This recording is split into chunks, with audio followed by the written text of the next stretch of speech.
bentuk karunia dari Tuhan bukan?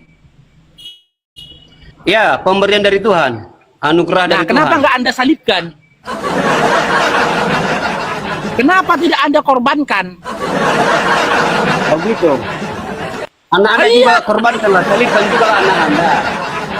Nah, kalau kami tidak, beda pemahamannya. Bagi kalian, bagi Anda selaku pendeta, Anda katakan karunia itu selaras dengan korban. Kalau kami, karunia itu sama dengan rahmat. Ya, sama dengan berkah. Gitu loh, sama dengan nikmat. Ini berkah dari Allah. Gak mungkin anak aku kulakukan seperti itu. Kalau Anda kan karunia itu sama dengan korban. Ya udah, jika Anda meyakini anak Anda adalah karunia dari Tuhan Anda, silakan salibkan anak Anda. Ini keliru. Anda keliru dengan pemahaman Anda. Ini kan rencana Allah bagi dunia ini. Karena begitu besar kasih Allah ke dunia ini. Dunia ini artinya seluruh umat manusia, tanpa memandang agama, tanpa memandang negara. Tuhan mengaruniakan anak, yaitu keselamatan bagi semua orang, supaya setiap orang jangan ada yang binasa, melainkan beroleh hidup yang kekal. Jadi itu gini aja Bapak Pendeta. Bapak Pendeta, keinginan dari Allah Bapa, Yesus itu diselamatkan atau disalibkan? Disalibkan. Saya ulangi lagi, keinginan dari Allah Bapa, Yesus itu diselamatkan atau dibunuh? Disalibkan, dibunuh. Oke, saya tanya lagi, keinginan dari iblis, Yesus itu diselamatkan atau dibunuh? Kalau iblis maunya diselamatkan. Dari mana? Tadi kita udah sepakat di Yohanes 8 nomor 44. Ahli-ahli Taurat, orang-orang Farisi ingin mewujudkan keinginan iblis. Kata Yesus di dalam ayat 40. Gitu loh. Jika kau ingin membunuh aku, maka iblislah yang menjadi bapakmu. Ya. Iblislah yang menjadi Tuhanmu. Begini baru. Iblis ini maha tahu atau terbatas? Iblis ini maha tahu Saya atau... tidak peduli Yesus itu maha tahu.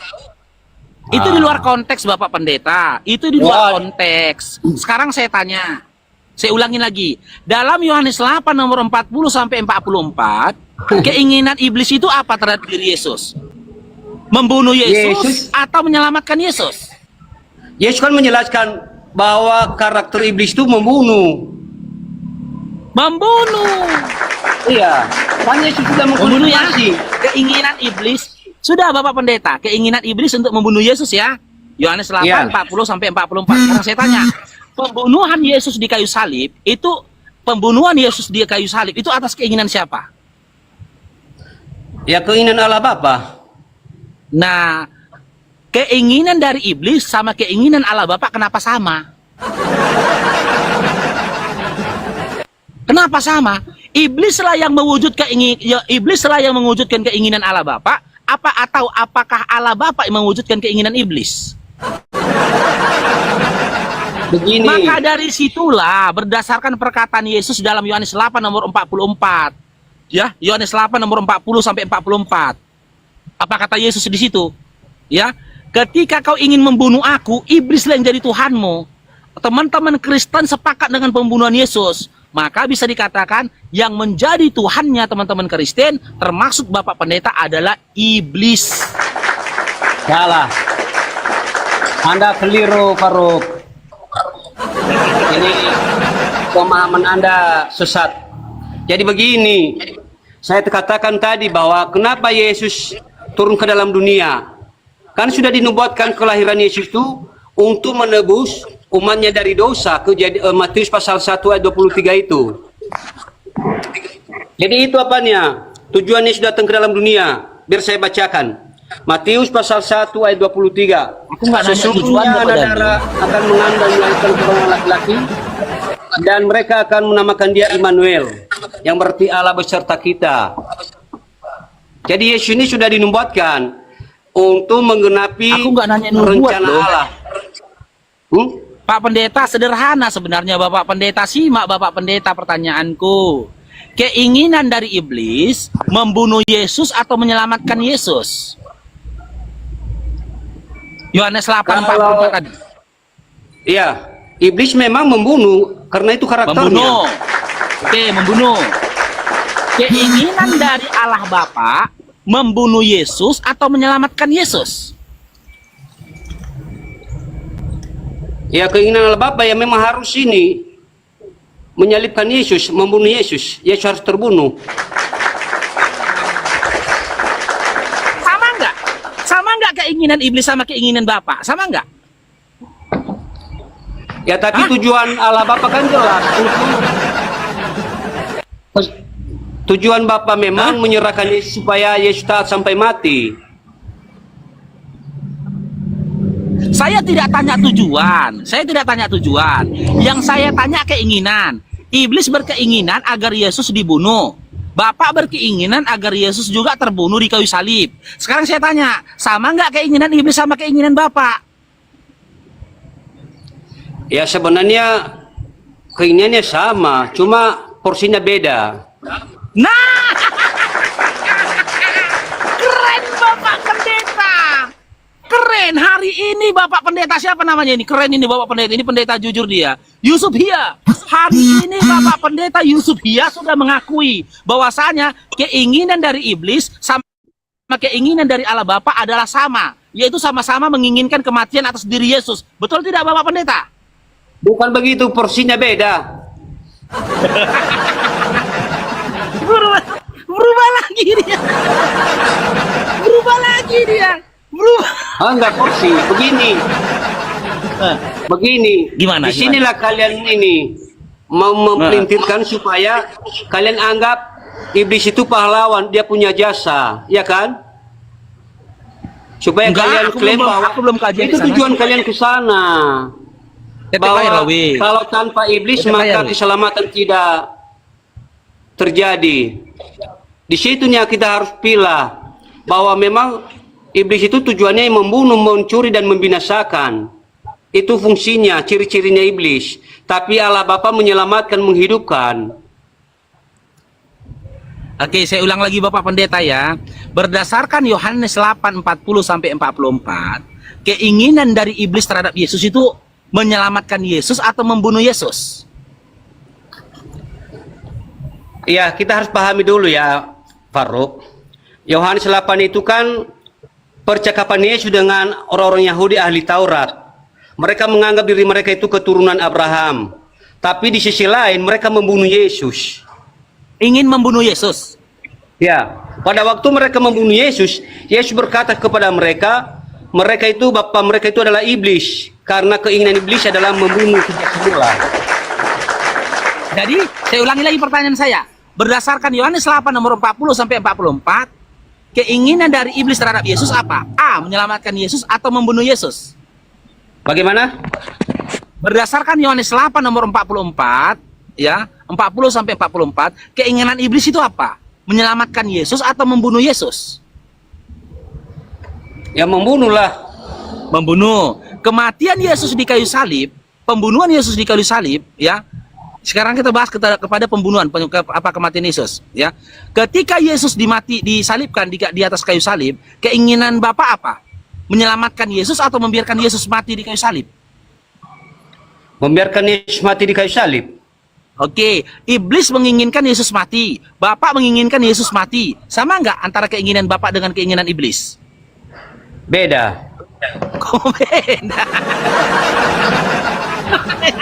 Tadi aku bilang sama. Pak Pendeta, udah sempat kupuji kok tadi pendeta yang jujur loh.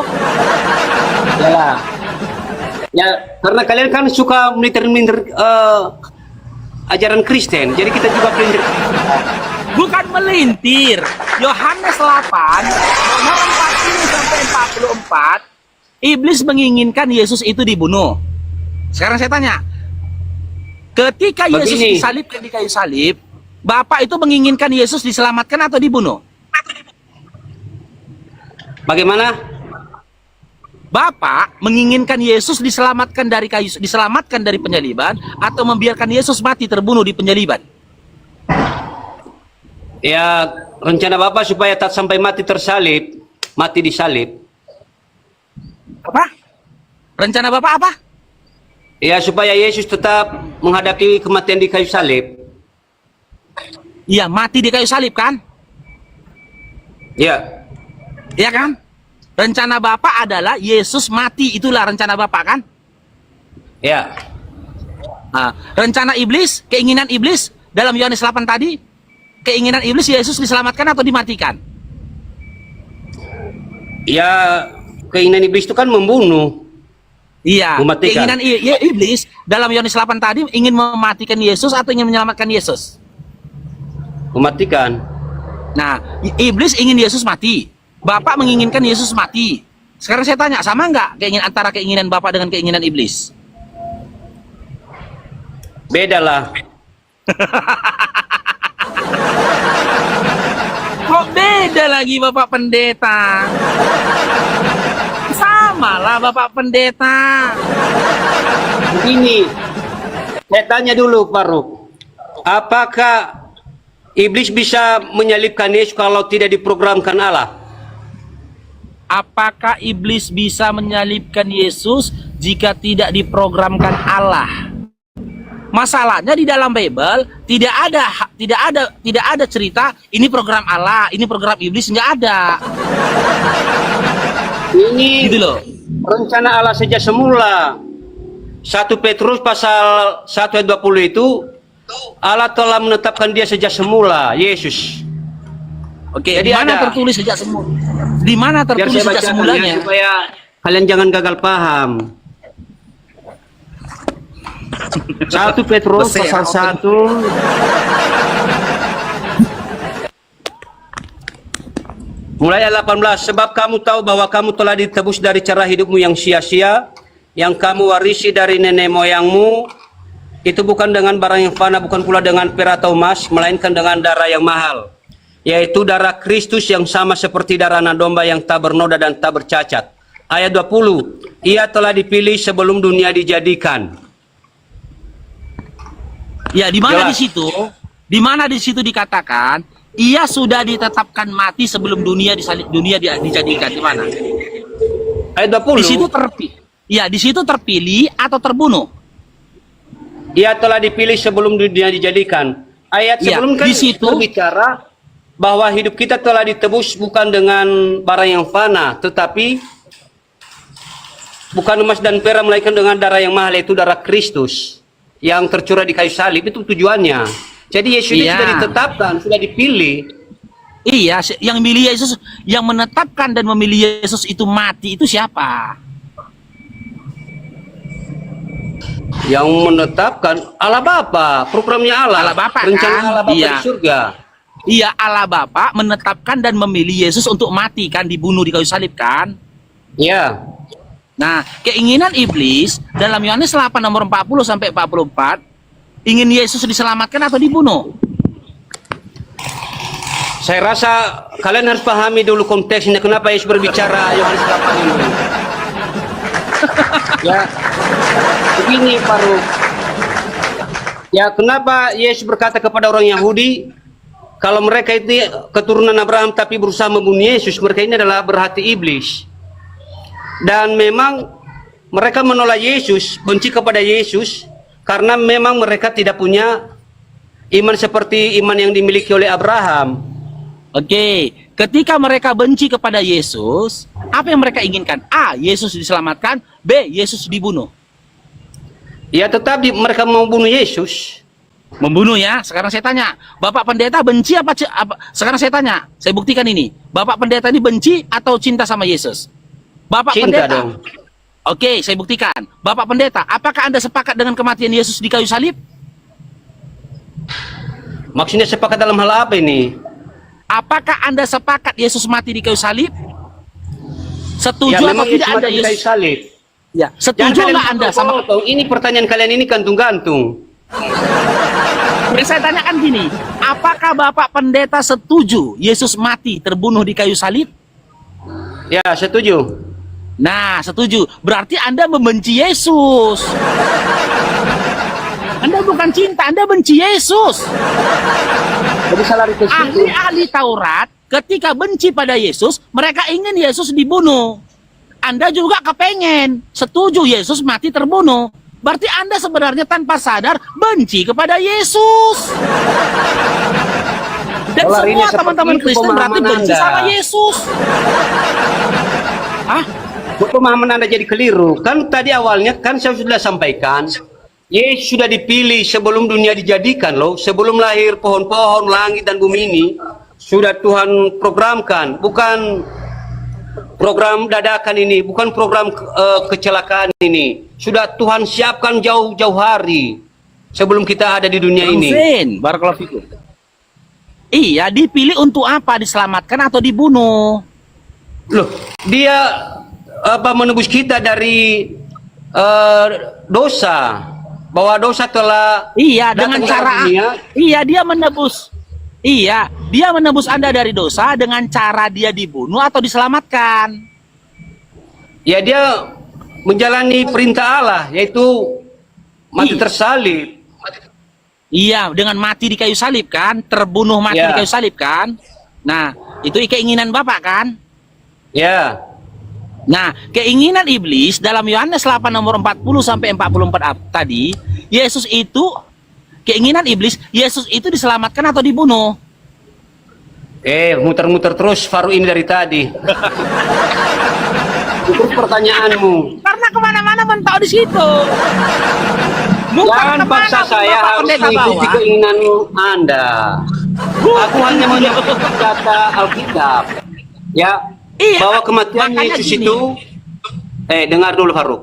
Iya, Dalam gimana? Yesaya pasal 53 ayat 10 itu, sebab Allah berkehendak meremukkan dia dengan kesakitan. Baru digenapi dalam Kisah Rasul pasal 2 ayat 23 melalui khotbah Petrus, bahwa penyaliban Yesus adalah rencana dan maksud Allah. Jelas. Ya. Kalian datang mengorek-ngorek, muter-muter supaya apa? Runtuh gugur itu ajaran Kristen itu sendiri. Tujuan kalian kan begitu. Gini, Pak Pendeta, dengar Pak Pendeta ya. Penggenapan rencana Allah Bapa, ya, penggenapan rencana Allah Bapa, ya, diwujudkan dengan Yesus diselamatkan atau Yesus terbunuh di kayu salib. Sejak kapan Yesus terselamatkan di kayu salib? Mati memang. Makanya saya tanya Bapak Pendeta, mati kan? Aduh. Terbunuh mati Ya. kan? Oke. Keinginan iblis dalam Yohanes 8 40 sampai 44 tadi, Yesus diselamatkan atau terbunuh? Terbunuhlah. Sama nggak antara keinginan iblis sama keinginan Allah Bapa? Konteks 8 itu sudah terjadi atau belum? Masih keinginan. Jadi gini, Keinginan, gini kan? Bapak Pendeta ya. Iya, jadi Makanya. gini Bapak Pendeta. Ya gini Bapak Pendeta, bentar gantian kita ya. Ini Kalau Pak, ini Anda muter-muter membawakan kitab, ya, kalau Anda membawakan kitab Yesaya sebagai nubuat dari kematian Yesus di kayu salib, sementara di sisi lain dalam Yohanes 8 40 sampai 44, iblis sudah menunjukkan keinginannya sejak dulu terhadap Yesus. Apa itu keinginannya? Yesus mati di kayu salib. Berarti kenyataan yang ada, Allah Bapa lah yang mewujudkan keinginan dari iblis. Allah Bapa keinginan dari Tidak. iblis. Apa? Dengar dulu Bapak Pendeta. Dengar dulu Bapak Pendeta. Karena di dalam Yohanes 8 40 sampai 44 kata Yesus, iblislah yang menginginkan kematian manusia sejak dahulu. Iblislah pembunuh manusia sejak dahulu. Berarti keinginan dari iblis untuk membunuh Yesus sudah ada sejak dahulu. Nah, ketika iblis sudah memiliki keinginan sejak dahulu terhadap pembunuhan Yesus, malah keinginan dari iblis diwujudkan oleh Bapa. Caranya dengan apa? Dengan dia mati di kayu salib. Apakah Maka keinginan penyaliban iblis ini itu- dibenarkan oleh Allah? Bentar Bapak Pendeta. Maka penyaliban itu, lambang salib itu, dan lambang keselamatan yang dimiliki oleh Kristen, diimani oleh teman-teman Kristen, itu adalah hasil karya dan kolaborasi antara iblis dengan Bapa. Salah. Saya tidak setuju pernyataan Anda. Ya jangankan Ya. saya, kalau Anda tidak setuju, berarti Anda tidak setuju dengan Bibel Anda. Loh, Bukan saya Anda yang menolak Bibel Anda, Anda saya keliru tolak, Anda tolak. memahami. Gimana? Begini, kenapa Yesus berkata bahwa iblis adalah pembunuh sejak semula? Karena dialah yang memperdaya manusia pertama, dan lahirlah nubuatan Kejadian 3 ayat 15 itu, yaitu bahwa aku akan mengadakan permusuhan antara engkau dan perempuan ini, antara keturunan dan keturunannya, dan seterusnya.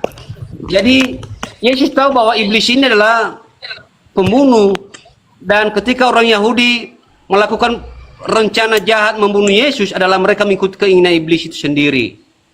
Ya, tetapi peristiwa penyaliban Yesus itu memang iblis itu adalah merupakan otak juga termasuk membunuh Yesus, tetapi di dalam peristiwa sidang itu memang sudah gugur, tidak ada lagi, sudah selesai. Ketika Pilatus berkata, saya tidak menemukan dosa orang ini, dia cuci tangan kan? Jadi selesai, nggak ada.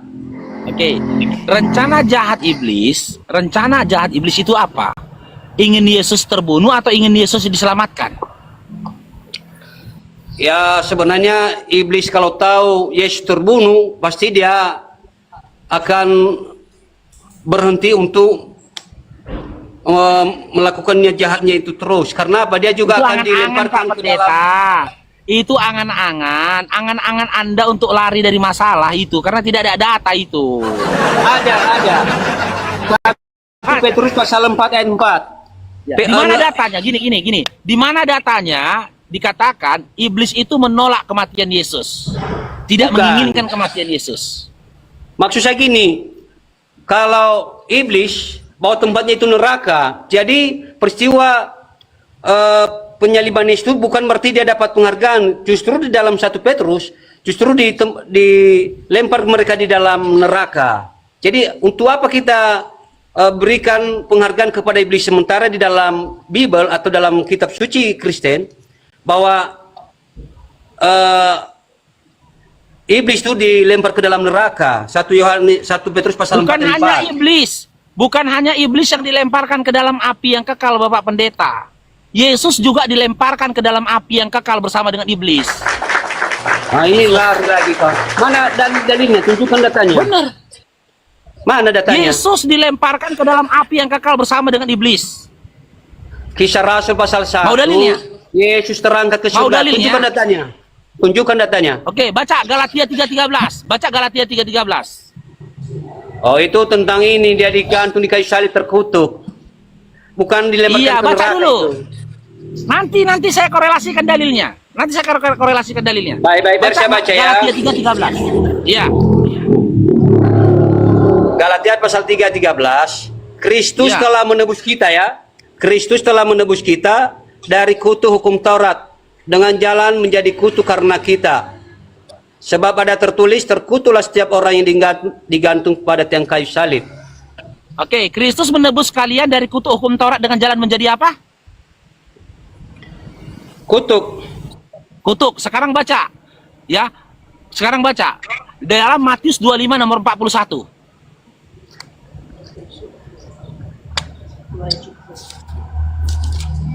Ayat 41. Iya, ingat ya, Galatia 3:13, Yesus itu menebus mereka dari kutuk hukum Taurat dengan jalan menjadi kutuk. Dibenarkan lagi, sebab ada tertulis, terkutuklah orang-orang tergantung di kayu salib. Yesus salah satu dari bagian orang yang tergantung di kayu salib. Maka Yesus dalam Galatia 3:13 itu terkutuk. Dan memang dengan jalan kutuk dia menebus mereka dari kutuk hukum Taurat. Sekarang kita lihat, orang-orang terkutuk itu dilemparkan ke dalam apa? Matius 25:41. Baca Bapak Pendeta.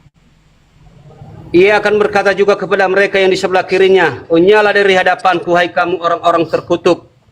Unyalah ke dalam api yang kekal yang telah disediakan untuk iblis dan malaikat-malaikatnya.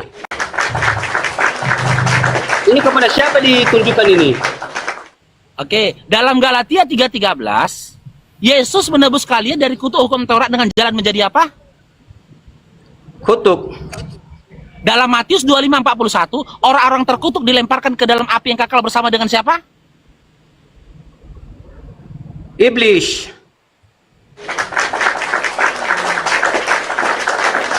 Iblis dan malaikat-malaikatnya. Iya, berarti Yesus di neraka atau di surga? Ini konteksnya lain Matius ini. Ini penghakiman terakhir.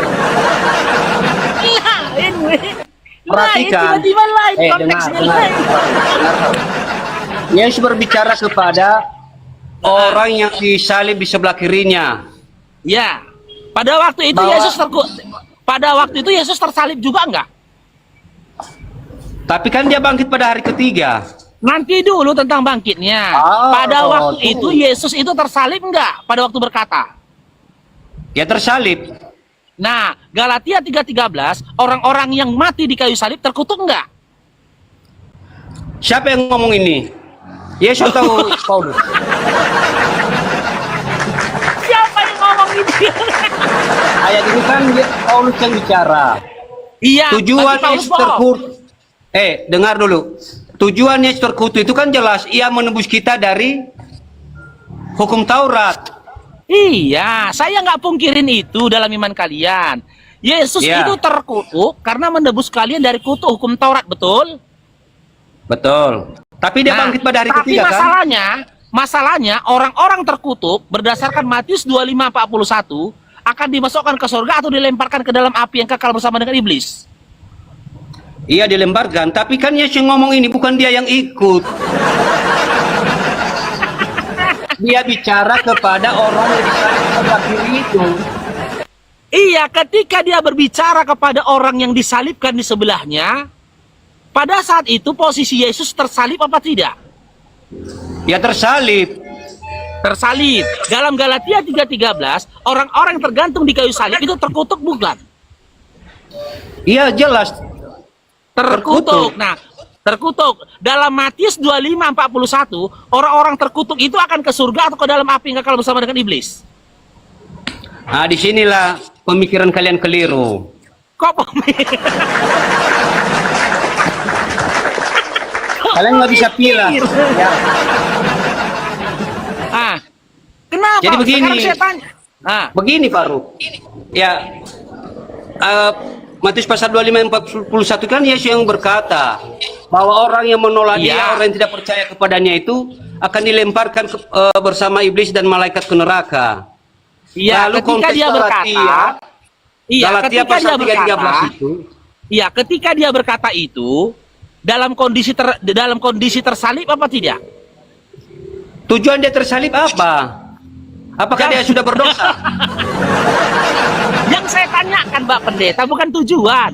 Ketika Yesus berkata seperti yang tertulis dalam Matius 25:41, ya, posisi Yesus pada saat itu tersalib atau bukan? Iya tersalib. Tersalib. Sekarang kita ke Galatia 3:13. Berdasarkan Galatia 3:13, orang-orang yang mati di kayu salib itu terkutuk tidak? Iya terkutuk. Nah, tapi udah terkutuk kan? Begini. Matius 25 nomor 41, orang-orang terkutuk akan dienyahkan ke dalam api yang kekal bersama iblis atau dimasukkan ke dalam surga. Ya, ayat itu memang ke neraka. Nah, berarti Yesus di surga apa di neraka? Ya, lihat Kisah Rasul pasal 1 ayat 11.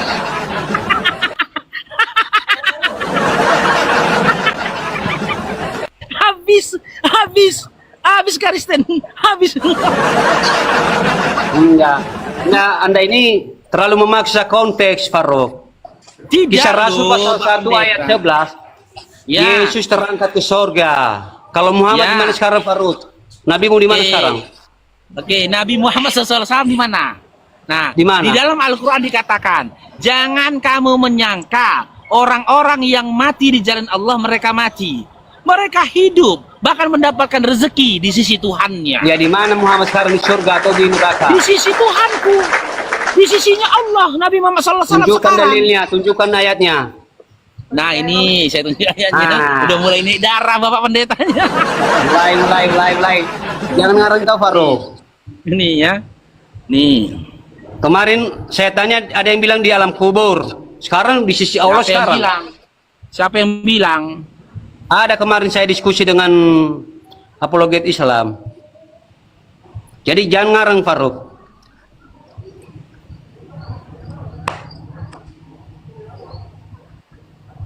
Jelas di Kisah Rasul pasal 1 ayat 11 itu, Yesus sudah naik ke surga. Kok di neraka pula kamu bilang? Aduh. Kok aku yang bilang di neraka? Kayak mana?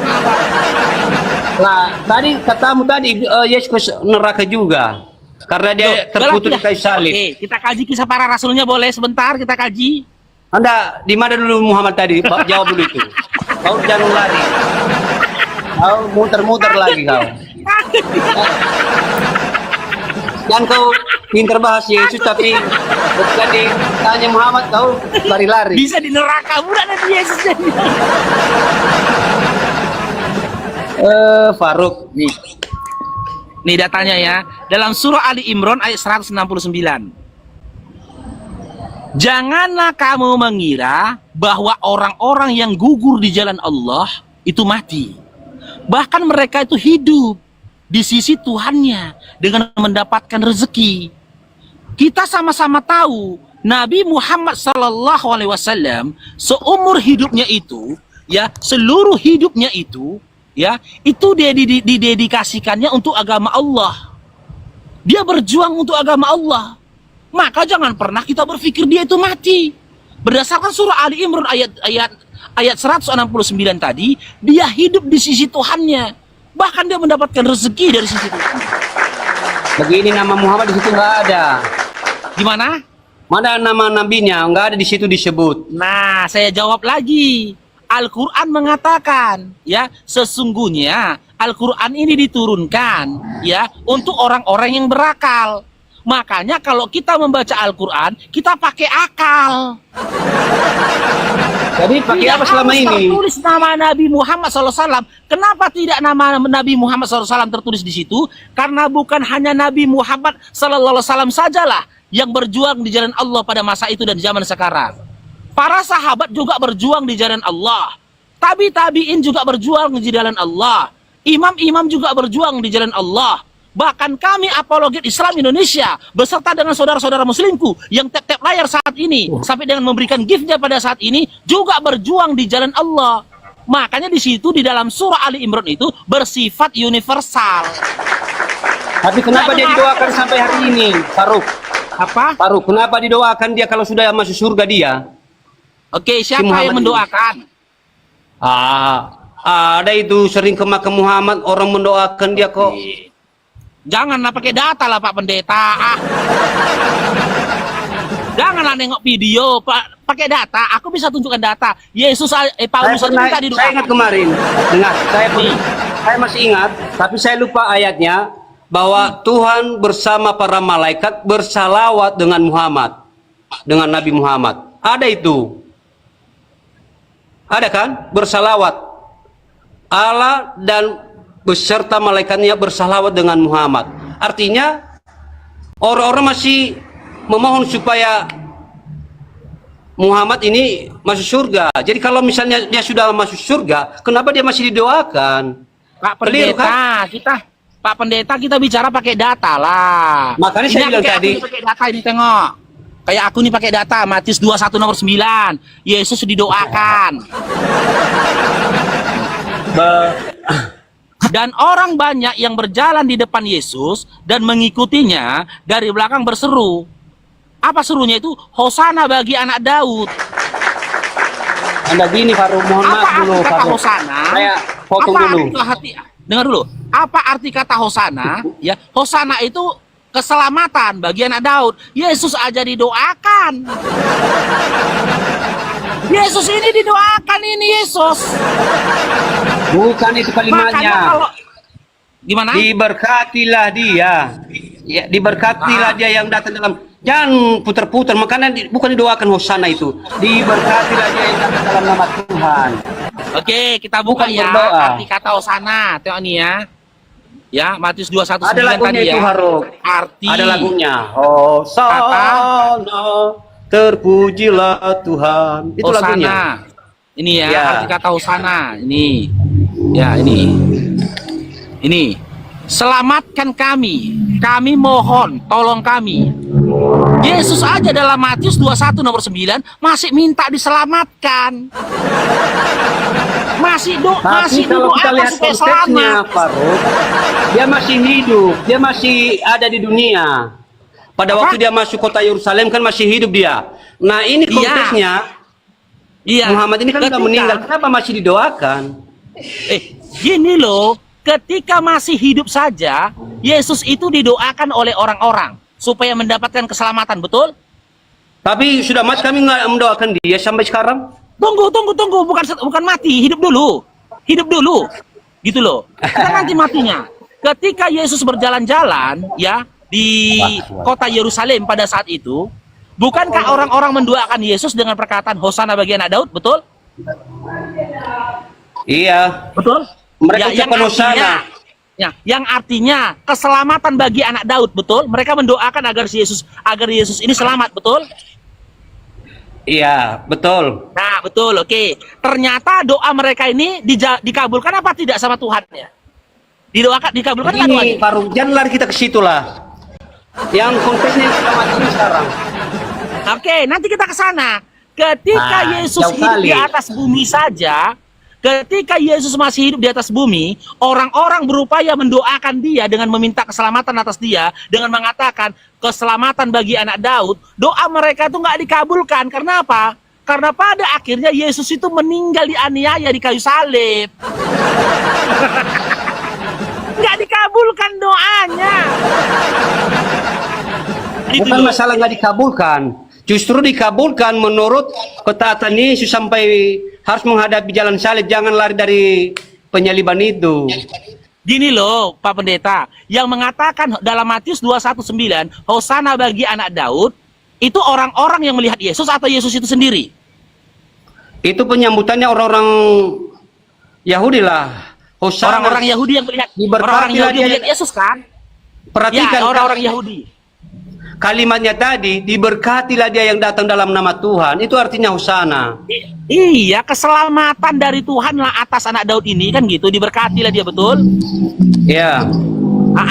Itu doa dari orang-orang yang melihat Yesus pada saat itu kan, yang menyambut Yesus pada saat itu kan, betul?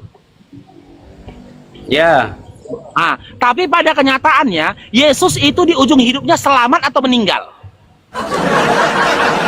Makanya jangan berhenti di penyaliban. Dia bangkit pada hari ketiga. Hah? Yesus Dia meninggal bangkit pada atau hari ketiga. diselamatkan? Hah? Dia bangkit pada hari ketiga. Kalian Oke. terus hanya berhenti di penyaliban. Sekarang kita Oke. kaji kebangkitan ya. Sekarang kita kaji kebangkitan, betul? Boleh? Udah Kita ada kaji tahu kebangkitan? salah. Kita bahas itu tadi. Kalau Muhammad sudah sampai ke sisi Tuhan, kenapa didoakan sampai hari ini? Iya, siapa yang mengatakan Nabi Muhammad SAW itu kami doakan, siapa? Ada ayatnya, saya lupa apanya, ayat berapa? Kasih ayatnya. Aku kasih data Begini. loh sama Bapak Pendeta Matius 21:9 tadi. Dengar nih, gini. Allah dan beserta malaikat bersalawat kepada Nabi Muhammad. Artinya mendoakan, Dia memohon. Loh, dari mana? Di situ Bersalawat. tertulisnya berselawat atau berdoa? Bersalawat. Berselawat.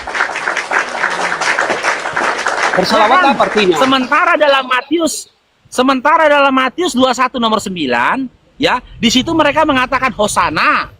Kan gitu. Mendoakan Yesus atau tidak? Mendoakan Yesus. Ya, konteksnya kan lain. Dia masih hidup. Lainnya gimana? Ini bedanya sudah mati. Apakah kita, kalau misalnya dia sudah ke surga, ngapain didoakan lagi? Itu yang keliru kan? Nah, dengar Dinda. Ada ya. yang bilang di alam kubur. Faruk tadi bilang di sisi Allah. Loh, karena memang data yang menunjukkan dalam surah Ali Imran itu dia di sisinya Allah. Tidak ada data Kemarin dalam saya Quran maupun berdiskusi. hadis dikatakan Nabi Muhammad SAW di dalam kubur.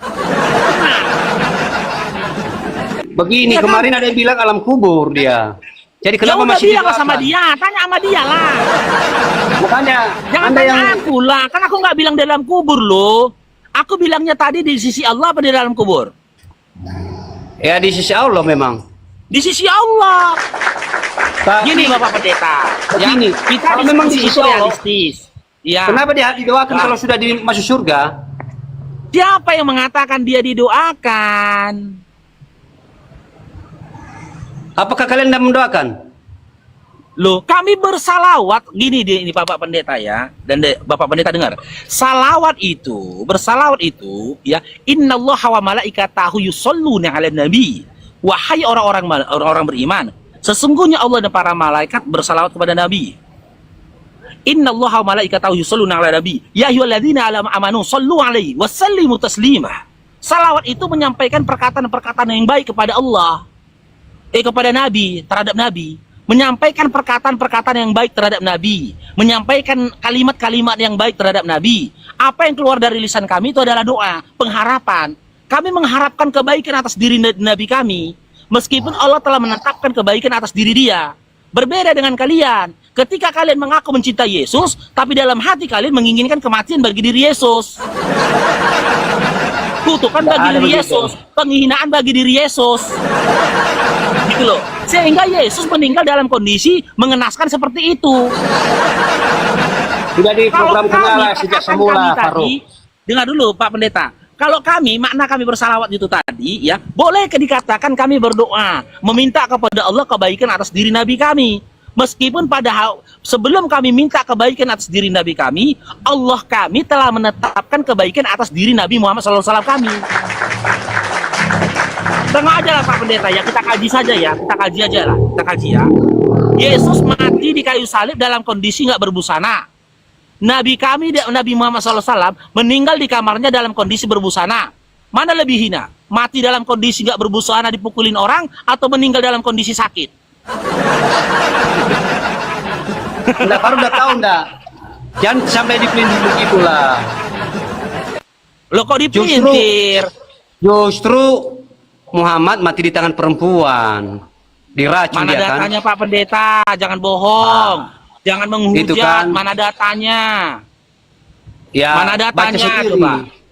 Nah kan itulah Pak Pendeta, kalau debat emosi, menghujat. Bukan, saya emosi. Ya kenapa menyampaikan sesuatu tidak pakai data? Bapak Anda pendeta loh. Kok sampai mempelintir berbusana tidak berbusana di kamar? Kita nggak membahas seperti itu juga lah. Loh, Yesus meninggal dalam kondisi berbusana atau tidak berbusana? Nggak ada dijelaskan begitu loh. Ada Bapak Pendeta. Mana ayatnya? Mana ayatnya? Ini ayatnya. Ini makanya Anda pendeta pun nggak tahu Bibel Anda.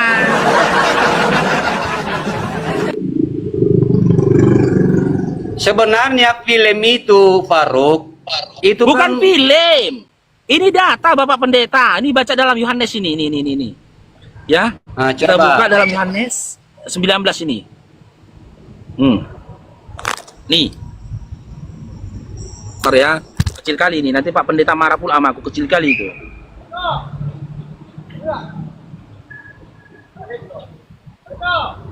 Aku bicara pakai data Pak Pendeta. ya setuju. Saya juga pakai data tadi bahwa memang penyaliban itu rencana Allah. Kan nggak ada datanya. Nggak ada di dalam Alkitab bahwa rencana penyaliban itu adalah rencana iblis. Nggak ada. Ya, apa yang kalian coba Yohanes 19 nomor 23 sampai 24. Sesudah prajurit itu menyalibkan Yesus, mereka mengambil pakaiannya lalu membagi-baginya menjadi 4 bagian untuk tiap-tiap prajurit.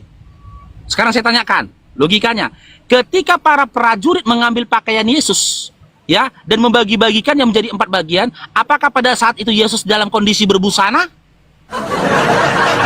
Nah, tidak dijelaskan di situ. Hah? Tidak ada dijelaskan kan? Lo gak ada dijelaskan ini loh Bapak Pendeta. Bukan mereka maksudnya. mengambil pakaian. Iya, diambil pakaiannya itu. Kalau kita ketika lihat Yesus, begini. Pak Pendeta, bentar Pak Pendeta.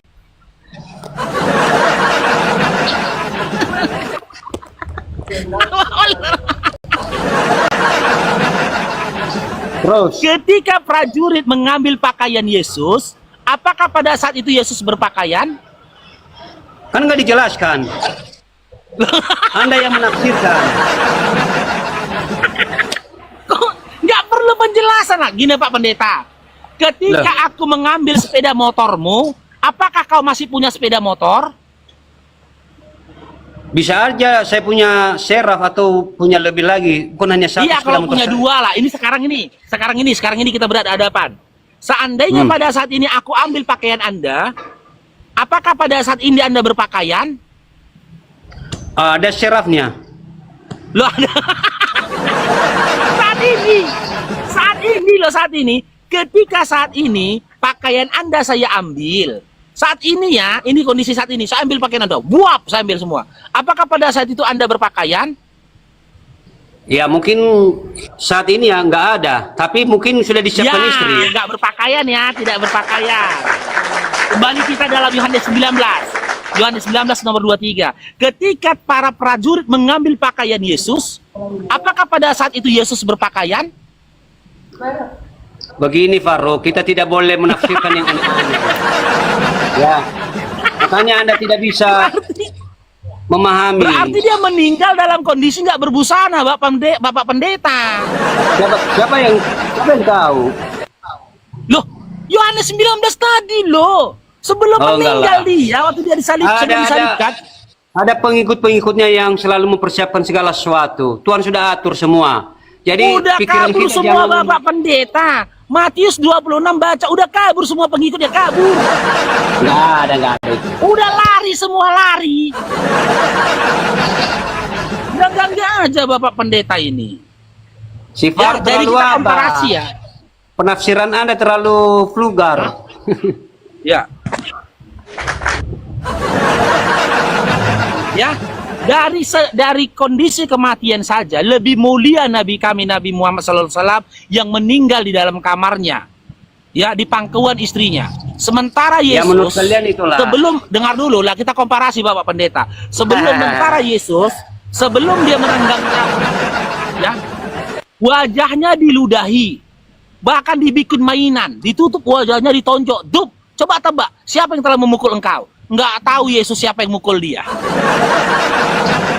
Tapi kan ada ayatnya, celakalah mereka. Nggak tahu siapa yang nonjoknya. Udah, setelah itu dia dipukulin, dibuka pakaiannya tanpa busana, Oke lah Faro. ditombak lambungnya, meninggal. Kata Paulus dalam kondisi terkutuk pula, cobalah. Inilah Faro. Lama-lama Anda jadi gila. Udahlah kita stop aja lah. Anda banyak menarasikan yang aneh-aneh. Kok yang aneh-aneh? Harusnya Iya, Kak. Anda yang sebentar lagi gila, Pak Pendeta. Enggak, otak Anda nanti makin gila menerasikan tentang Tuhan yang tidak terbatas. Anda buat lucu-lucu kan? Kok tak tampak, kenapa Anda katakan Tuhan Anda tak terbatas, tanpa batas? Sekarang saya tanya, ya, kita buktikan Tuhan Anda tanpa batas apa tidak? Ya, selain dengan jalan mati di kayu salib, adakah jalan lain bagi Yesus untuk menebus dosa kalian? Makanya aku bilang, pikiran Anda tidak sampai memahami itu. Jadi Anda hanya membuat lucu-lucu aja. Kita buktikan apakah Tuhan Anda tanpa batas. Kita buktikan ini. Selain dengan jalan mati terkutuk di kayu salib, adakah jalan lain bagi Yesus untuk menebus kalian dari dosa? Ada? Ya, Kalau menurut memang dia Anda tanpa gimana? batas harusnya ada. Hah? Bagi Tuhan tidak ada yang mustahil, Faruk. Oke, bagi Tuhan tidak ada yang mustahil. Oke. Jika memang bagi Yesus tidak ada yang mustahil, mungkinkah, mampukah Yesus selamat dari penyaliban? Ya kalau dia mau, Mustahilkah bisa. Yesus berangkat? Apa? Tapi pada Kalau dia mau, bisa. kenyataannya dia mati di kayu salib atau diselamatkan dari kayu salib?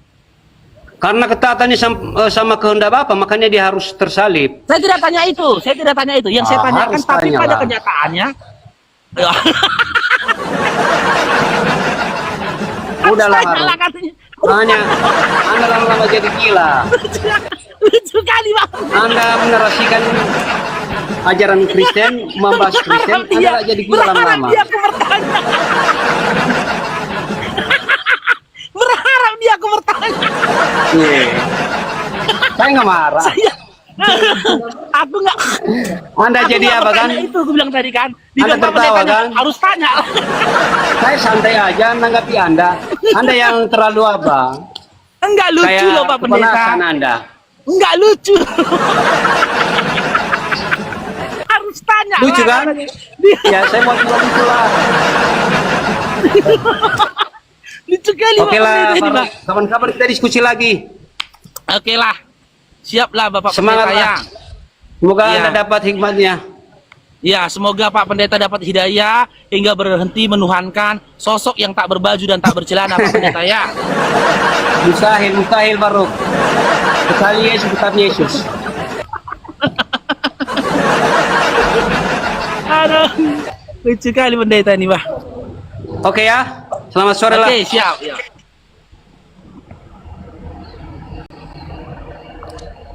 Ini.